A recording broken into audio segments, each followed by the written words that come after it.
It's now time for you to meet the board members.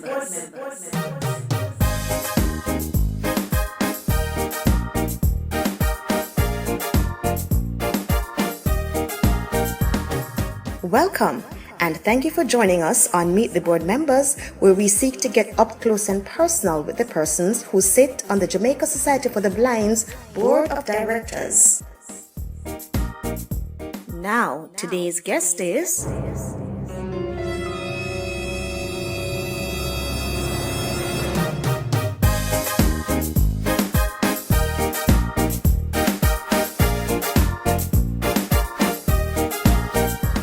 My name is Heather Gray Lamm. I am member of the Jamaica Society for the Blind Board of Directors, and I'm also the chair for the Resource Mobilization Committee. A few years ago, because I'm not going to date myself, while at the University of the West Indies, as a student, we had the first entrance of students who were blind or visually impaired, and there were no facilities for those students. Mr. O'Sullivan was the director, the resident director for Taylor Hall. And my girlfriend and I, along with Mr. O, decided to lobby to help these students. So we were already reading for the students, reading for them on tape and helping whatever way we can because they're our friends. And so we decided that university needs to do better. Something better needs to be in place. We need a room, we need braille machine, we need certain things in order to make this happen. And so I'm very happy to say that I had the privilege of being one of two of the first people to establish and to work at the Office of the Special Student Services at the University of the West Indies. So it is through that I would have met now not just people who were blind and visually impaired, but it is also through those efforts that I met a lot of other persons, students on the campus, whether they needed to use hearing devices or they were in wheelchair. And that exposure linked me naturally with Jamaica Society for the Blind because most of the students were visually impaired or were blind. And so it is through that I had that encounter. Also with trying to find summer jobs for them because while I was at UWI, that was part of what I did. As a matter of fact, that's how I got my first proper job leaving UWI. And it was while trying to find jobs, summer jobs for people with different type of disabilities.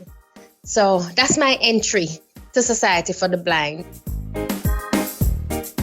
Immaculate Conception High School. Ad aspera, per aspera, forever. There you go. Professional background, I'm a teacher by training, secondary school teacher by training. I have, in my little lifetime, had the privilege of working at different secondary education institutions, two really. And in that capacity, as well as working for a government agent, I've had the privilege of running seminars for high school teachers, putting on development programs for students. I've had the opportunity of being part of an agency that works with unattached youth and hosting several camps for those youth and trying to get them into the workplace or to get work experience for them. So that's the substantive of my work, of my formal work, has been with young people. That's the substantive of my work. Outside of that, I've worked in, different administrative capacities. Given the position that I've been tasked with, I don't know why the chairman thought it fit to give me resource mobilization.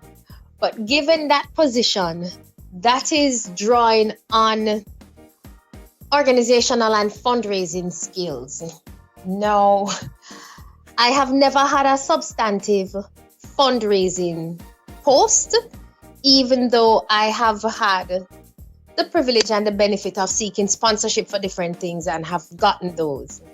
So now it will be drawing on people's skills, organizational skills, begging skills, all of these different things to try and execute this new portfolio. So I anticipate that this year is going to be a year of growth. It's a year of new things. It's a challenging year. And I'm hoping that with the team that I have standing beside me on the Resource Mobilization Committee, that we will be able to deliver for the Jamaica Society for the Blind, because this institution is really very dear to my heart. It is extremely dear to my heart. And so I'm hoping to do the very best that I can for the period that I've been asked to serve in this capacity. You know what? I understand that there are people in society who do not understand persons who are living with different disabilities. I'll tell you this. For me, people living with disabilities are people first. And so my views of them are that they're people first. But I will tell you, I did have one shocking moment. That shocking moment was when we organized, I don't remember if it was a conference or something, but we had organized a function at the UWI. And the current executive director and his wife attended the function. They had recently had a child. Boy, I shouldn't say these things because I'm dating myself. They had recently had a child. And the director got up and came to me and asked me, where is the bathroom? Because the baby needs to be changed. So, I said where the bathroom was. But I think this is the part that was new for me. I know that blind people can cook for themselves. I know them can walk. I know they can do all of these things. But when he asked for the bathroom, I told him where the bathroom was. Perhaps it is how we grow with this idea of woman's duty. Perhaps it is this idea of being blind plus is a baby. But I just fully expected that it was his wife who would be going to change the baby. So imagine my shock when he said, okay, thank you, went and got the baby and went to the bathroom and changed the baby. That has never left my mind. Never left my mind. None of the other things surprised me. Them cooking didn't surprise me. Nothing like that surprised me. Doing their exams, overcoming obstacles, they're champions of overcoming obstacles. But when he went and changed the baby, never left my mind. Jamaica Society for the Blind is an integral institution to this nation. The services that they offer are unparalleled anywhere else in the Jamaican society.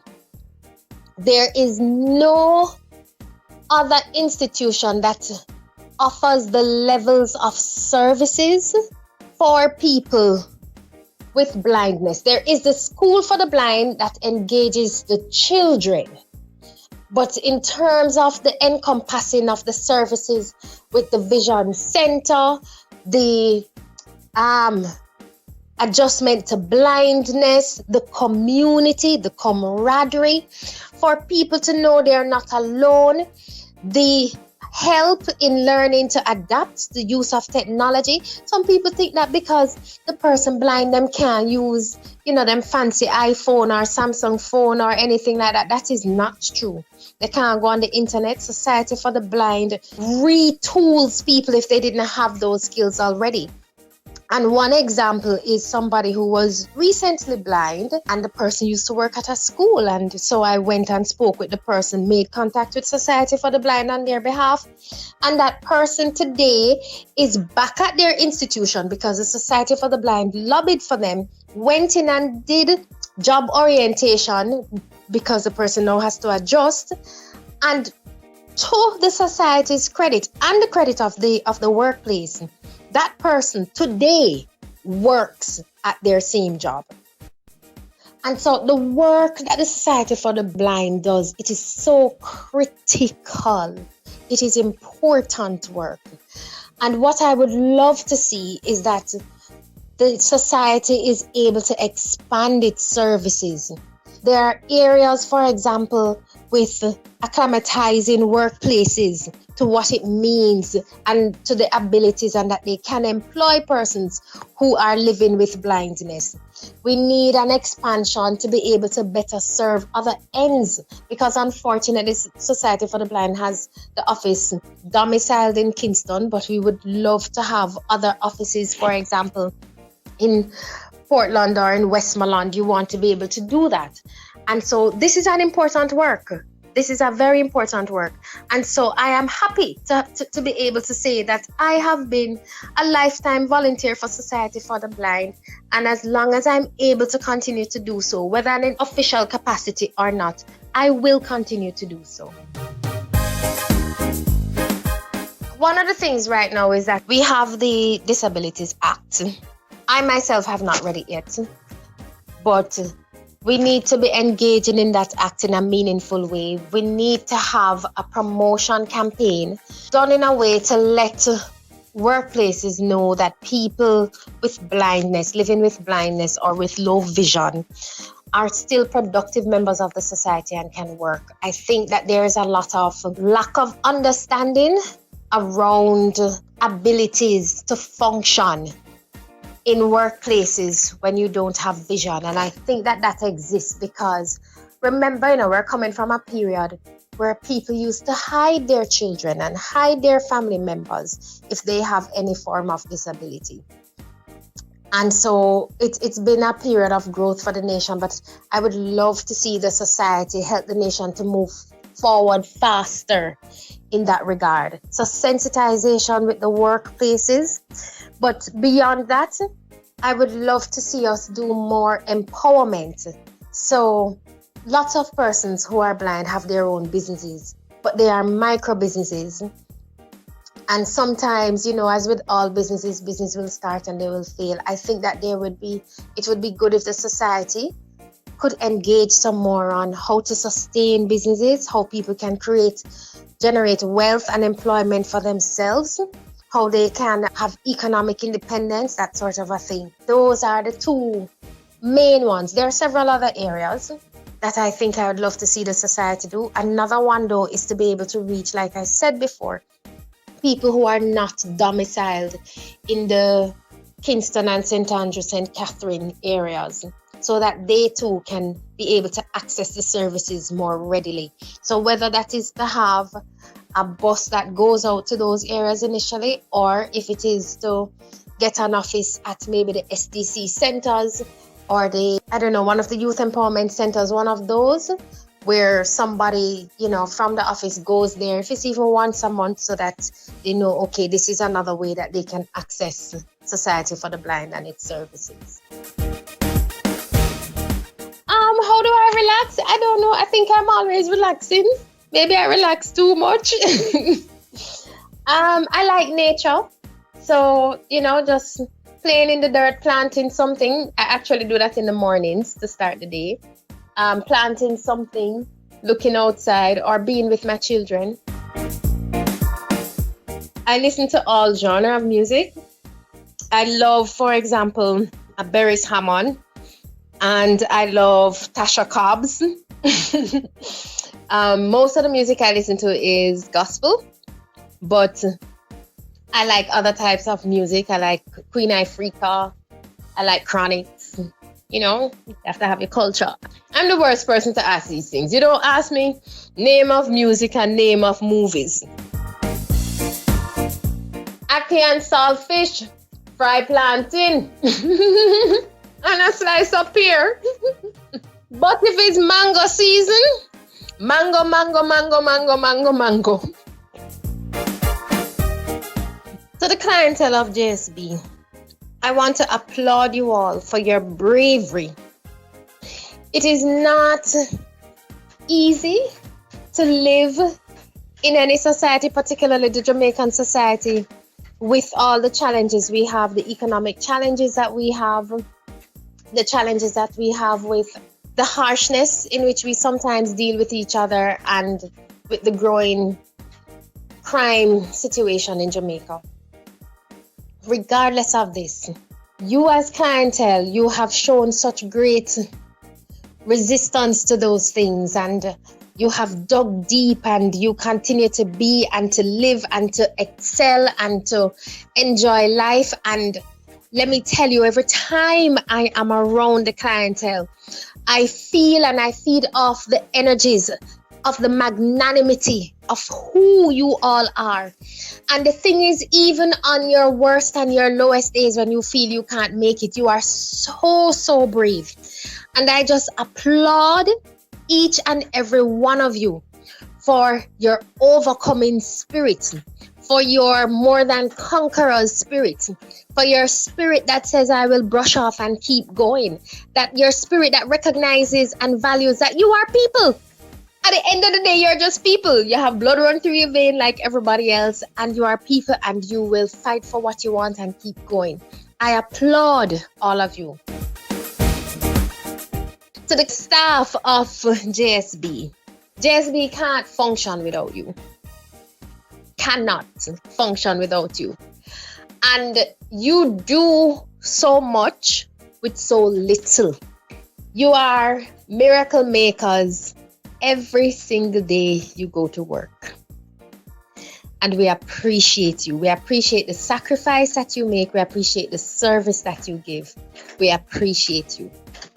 At the same time, I would like to ask you to continue to extend yourself to deliver quality service and quality care. To continue to remember that the person on the other end, you for them and your interaction with them, you don't know what impact that has each time you answer the phone or respond to them by email or when they meet and greet you. And so as you continue each day, remember the impact that you are having. And you don't always hear the stories come back to you, but you are doing an amazing work. Thank you for your service.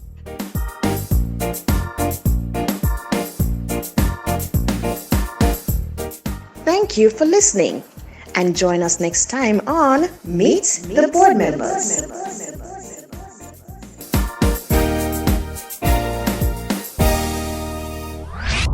This has been a production of the JSB Library.